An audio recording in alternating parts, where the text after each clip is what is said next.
Howdy, hope everybody's having a good spring break. With this video, I want to go over the next essay, the APA medical essay. This is going to be the same essay for all three of my Comp 1 classes for spring 2024, so it doesn't matter which section in D2L you're in, it's going to be the same assignment. And it's going to be located right here under Essay Assignment Spring 2024. I already got it pulled up, so I'm just going to go straight to it. With this one, it's going to be a research APA medical essay. APA is a different style of formatting essays. First two, we were in MLA, Modern Language Association. This one's going to be an APA, American Psychological Association. They're not radically different from each other, just different enough to be annoying.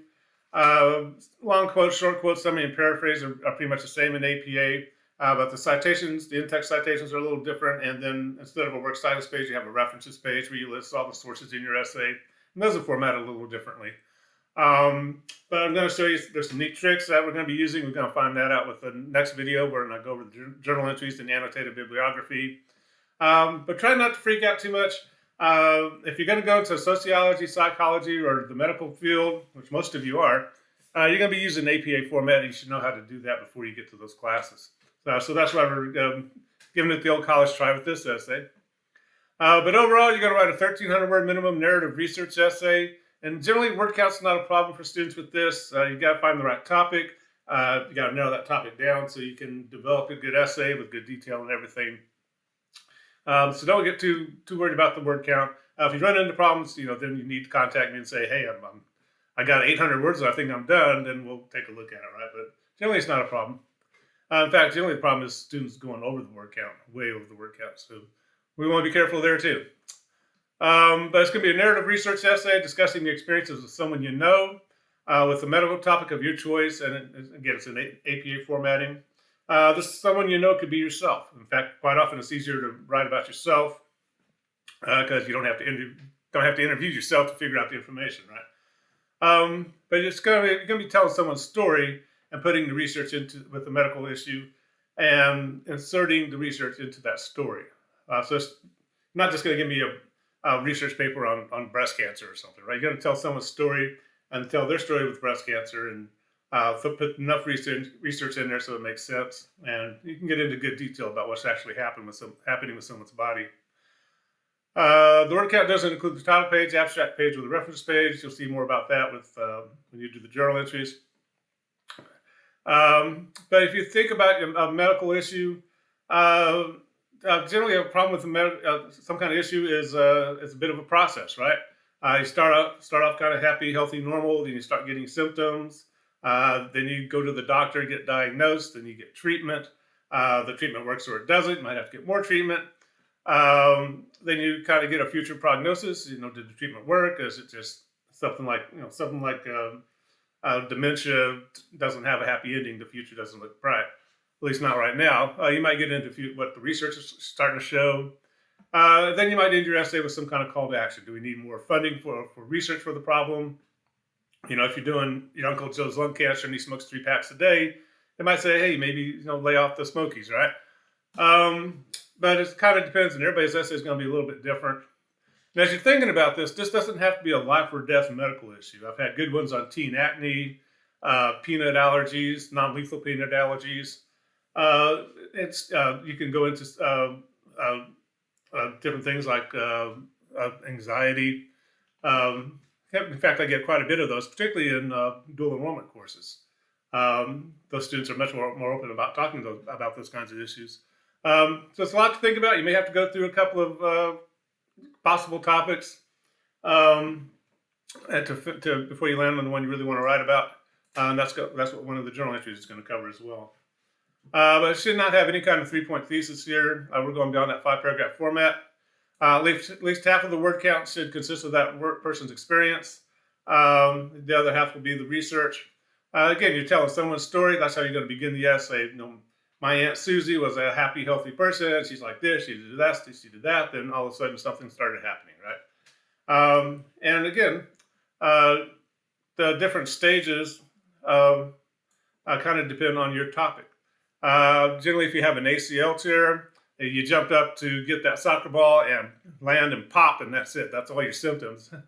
Yeah, you're writhing on the ground in pain. Although not everybody does that. Some people, they tear their ACL and they keep going for a little bit and finally realize, hey, something's really wrong, and then they go to the doctor, get diagnosed, right? So this is going to be different for everybody. With some medical topics, you may not even cover all of these. Something like Alzheimer's, you may focus on taking care of an end-stage Alzheimer's patient. When it gets really bad, and the family can't take care of the person anymore. How are you going to handle that? So your essay might kind of just briefly introduce. My grandfather's had Alzheimer's for 5 years, and now I'm going to start the essay proper. Talking about now, what we're doing now, as he continues down that road. So one, you want to think about the topic a little bit, and I'm going to say this a few times. Make sure you ask if you're going to write about somebody else, you get their permission to write about it. Some of you are already working in hospitals and stuff. Don't write about a patient you have and then break, HIPAA. We're not looking for anything like that, right? That's why it's really better to talk about yourself. But like you want to talk about your kid, that's fine. Kids have all kinds of medical ailments you got to go to the hospital for and spend all night in the emergency room. But anyway, so lots of topics out there. Again, it doesn't have to be life or death. Don't think, I don't know, I've never had brain cancer. Well, great, good for you. But certainly something's happened. Your mother's gone through a fairly serious medical procedure by having you, right? So, that can be a possibility. But pregnancy can be a good one. But again, you might narrow that, to the first 3 months of pregnancy or the last 3 months of pregnancy or just the birthing process. If you try to do an entire pregnancy, you're going to end up with a 10,000 word essay, or you might end up writing your first book. And I hope you do write that eventually, but we only got a couple of weeks on this essay. We don't want to get too involved in something like that. So it's going to take a little work. You're going to have to work through the topic a little bit, and that's pretty normal. Your essay should reference a minimum of 3 authoritative sources, other than the personal interviews you might get involved in. At least 2 of the sources hopefully will come from the databases at Northeast State. It just kind of depends on your topic. But your other sources can be any reliable sources of your choosing. There's some good Wikipedia articles, but they're generally not authored. You don't know if what's there is really true. Sometimes books can be troublesome because by the time a doctor researches and writes the book, then it gets published and it gets put on the library shelf. That's some pretty dated information. So the databases, which I'm going to show you in the next video, are pretty nice sources to use. They're up to date. They got the latest information, and they're written towards college students doing research essays on medical topics. I want to see at least 2 images. Those sources for those images don't count as the 3 required sources. And it can be personal images if you want to, or it can be something off the internet. Some can be kind of gross if you have never seen ovarian cysts. They're pretty pretty shockingly gross. But it's just what's going on with someone's body, and it's kind of interesting to look at and see what the doctors are dealing with. Had a really gross one with antibiotic-resistant infection. That was. I wish I hadn't been eating my lunch when I was reading that one. But it does. The goal is not to gross out your English teacher, but to use images to indicate, what's happening within someone's body. So if you're talking about an ACL tear, instead of spending 5 paragraphs describing what a knee does, put a picture up there with an arrow pointing at the ACL, so we can see, okay, that would be bad if that was torn, right? Gonna have a long quote, short quote, summary, and paraphrase. All the fun punctuation; those are not going away. It's going to happen with the last essay. Probably naturally use 2 forms of figurative language, just as you're writing. And again, you kind of notice those when they're not there. It's like, my leg hurt so bad. What? Give me a good, maybe a little exaggeration or something. But give us a sense of what's happening as you're experiencing something. You want to avoid you. You might use it as a hook in the first paragraph. Sometimes someone's like on Alzheimer's and dementia, have you ever lost your keys? And of course, I'm sitting there going like, yeah. Have you ever walked into a room and forgot why you went in there? It's like, yeah. And hopefully you're going to say, well, that's not necessarily Alzheimer's or dementia, but they could also be the beginning signs, right?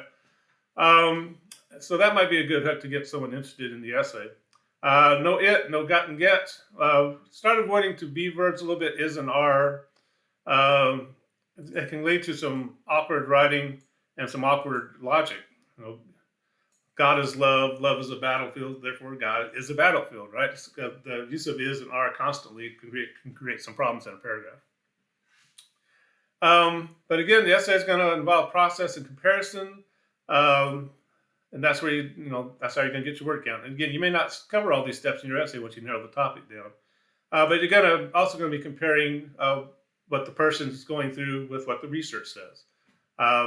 Is this the worst? Did you or your sister experience the worst case of teen acne ever, or is it a pretty standard kind of condition that's treated with fairly standard medication or whatever? Just kind of depends on what's happened in the person's story. And there's some questions to get you started, particularly on the comparison side of the essay. Tricky little essay. You got to really think about your topic. Some people are like, boom, I know what I'm going to do. And other people are like, I don't know. And you got to, how are you going to narrow that down? Because some medical procedures are pretty complicated and it may be hard to really explain it in an essay. So are you going to focus more on the treatment, the rehab kind of things? Which quite often happens with the essays on ACL. It's like they're a lot more focused on how do I get back into soccer or football or basketball or whatever I was playing. It's amazing what they can do, right? They might focus more on the surgery. It just kind of depends on what you want to talk about. So you can kind of see, even if two people pick the same topic, they're going to be much different essays. One, you're going to be talking about different people, and people go through different things with different, even with the same problem. So hopefully that helps a little bit. And again, the journal entries we're going to work with narrowing those topics down, figure out how we can have a good 1,300 word essay that has good detail, that doesn't just do a brief overview of something that kind of gets into the nitty gritty of it all. But if you have questions about the topics, be sure to let me know, and we will talk to you later. Bye bye. There we go. Sorry. Bye bye.